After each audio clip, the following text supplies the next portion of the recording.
Alrighty, folks, we haven't caught up with the boys from Convoy in a couple of weeks because I've been in Australia. But we're going to talk about interest rates, the market. What are savvy investors doing? We may sprinkle in Kevin Warsh being the next Fed president, what he's going to do with rates. We also need to talk about dissents. We did something we haven't done since 1992. And I'll spring this on you, Dustin. Something reported this morning hasn't happened since 1969. So we'll get to that as well, man. What's going on? What say you? What's the market been like on your end? Yeah, good to be back. Good to see your face again. I know you got some sun out there, maybe a little sleep deprived from the last 2 days, but good to be back. And, if you haven't been following kind of the rate movements or the financial markets for mortgage rates, it's been a fun, 3 weeks since we've been on. Rates are up, but basically I'd say about 10, 15 basis points in the last 3 weeks. And big news obviously happened yesterday with the Feds having the first time since 1992 having the 8-4 split with 4 dissents, which is massive, right? I think for the audience, a lot of the times it's close to unanimous or, 1, maybe 2, but having 4 dissents is a big signal. I think that you can probably elaborate more on. Yeah, I want to elaborate on that because again, we had 4 dissents. One of them's no big deal. It's Moran. He's wanted rate cuts ever since he joined. Yeah, but it's the other 3. It's Hammock, Kashkari, and Logan. And they dissented because they were not happy with the easing bias. What does that mean? That means they think the inflation's not going away and they're going to raise rates. That's what that means. And oh, by the way, Jerome Powell is no longer going to be the Fed president, but he is staying on the board. He is not leaving. Yeah. And Kevin Warsh is going to be the new guy in a couple of weeks. And the Fed's just divided, I think. And let's sprinkle this on top of that. I talked earlier in the open about something not happening since 1969, and that is the weekly unemployment number. The weekly unemployment number today came in at 189. That is the lowest reading since 1969. I am old, but I am not that old. I was not alive in 1969. So you weren't born, were you? No, I was not alive. And again, that's the reason I bring this up is the Fed has a dual mandate: labor and stable prices.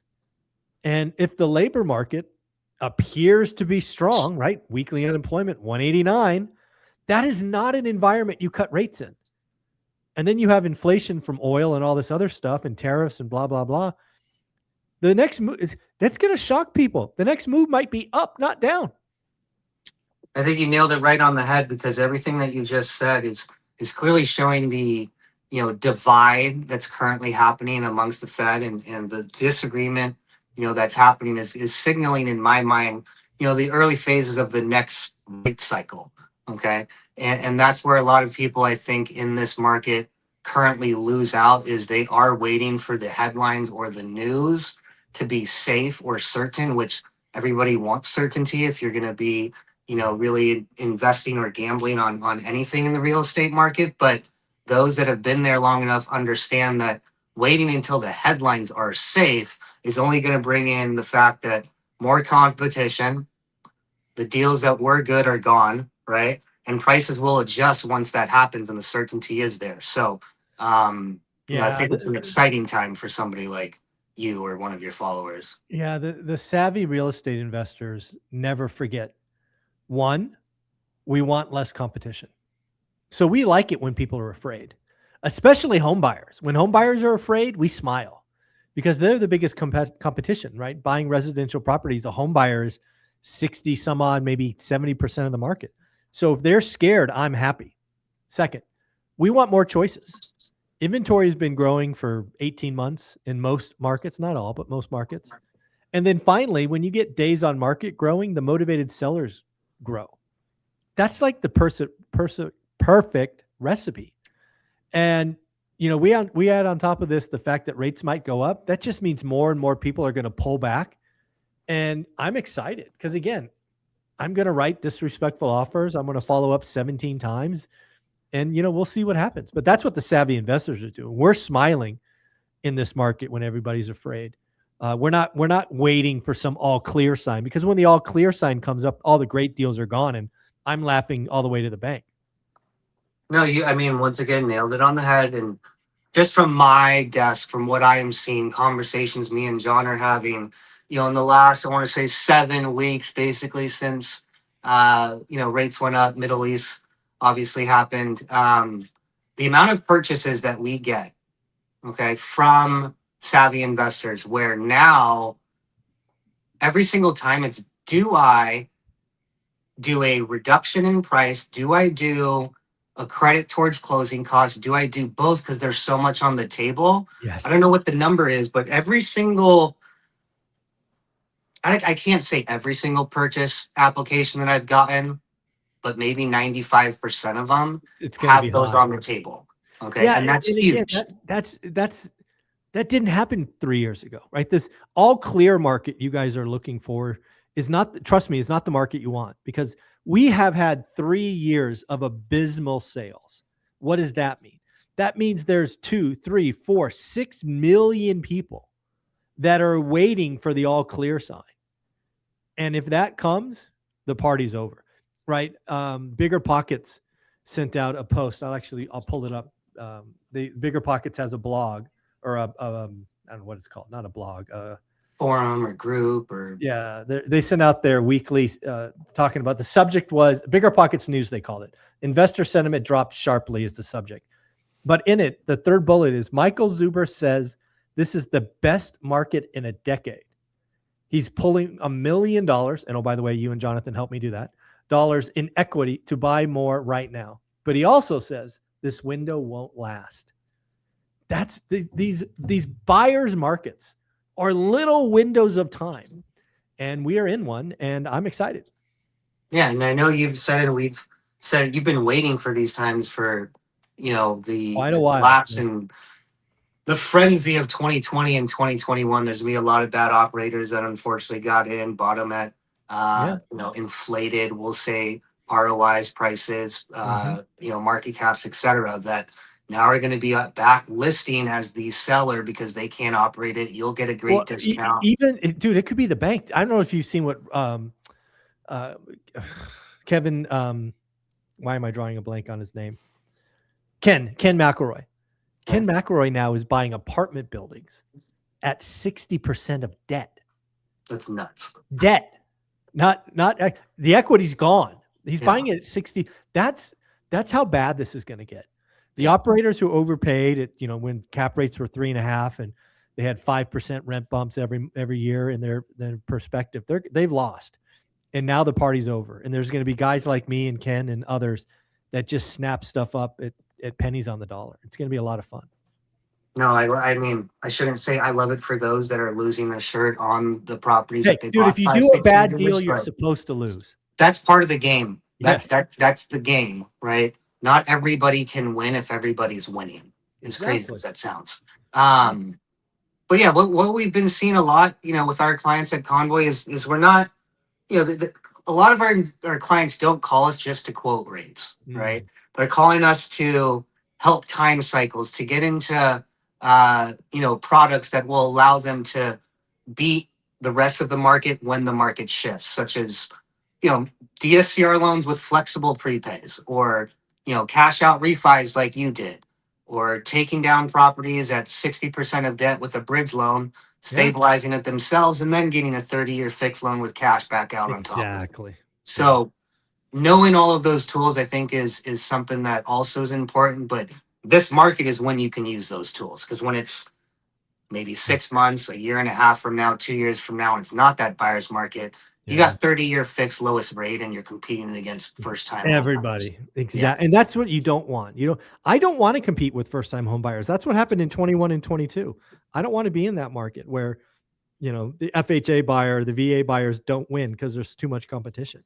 Yeah. But that's why I like this market now. Everybody's scared on the sidelines, and I could, write up crazy offers, and sometimes they happen. So very cool. Yep.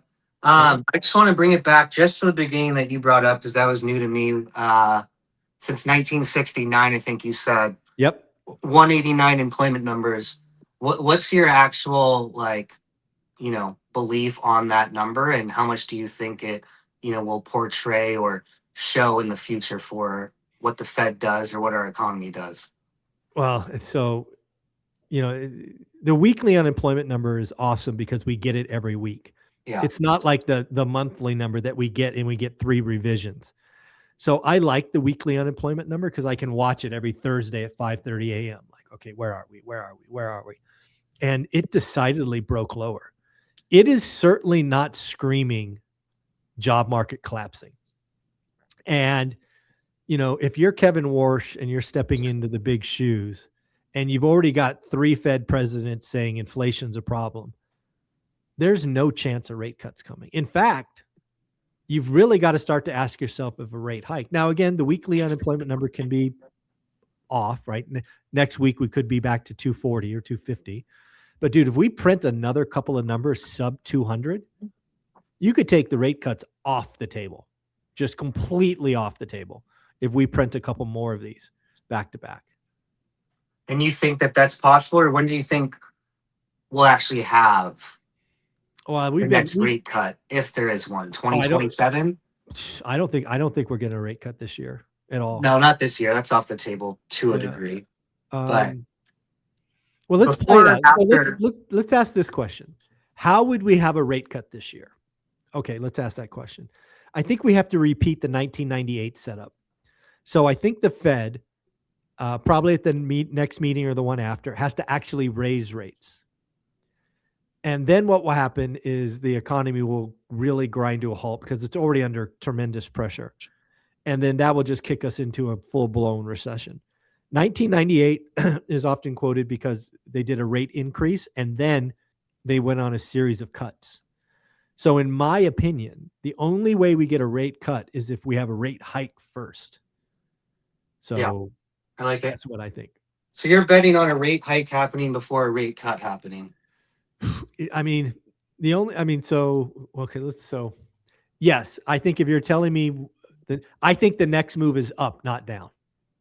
Okay. But we could be flat. Like we could be flat for all of 26 and maybe the summer of 27. I mean, we could. I mean, if we're flat all of 26 and 27, then, nothing really matters. But yeah, I do think the next move's up, not down. And it will be a mistake. And then they'll have to, oh my God, we made a mistake. Let's cut by half a point. But it's 1998 all over again. And then I may have, sorry, I'm going off a tangent. Isn't Powell good through, I know he's going to, once this investigate, it's through 28, right? So he's going to be on the board. Like he'll step down after this investigation. Yeah. Well, because again, he's got immunity. He'd be a fool. He'd be an absolute fool. He would be very idiotic. You're going to stay in that job for that immunity. And he should. I would.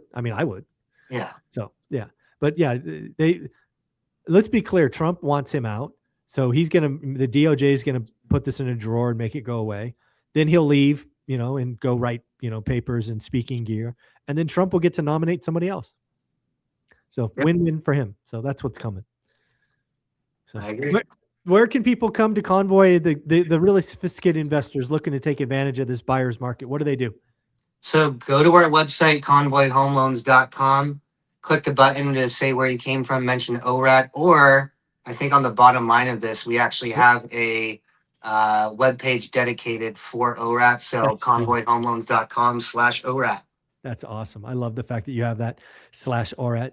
Thank you very much. Say hi to Jonathan for me. Will do. Thanks, Mike. Mm-hmm.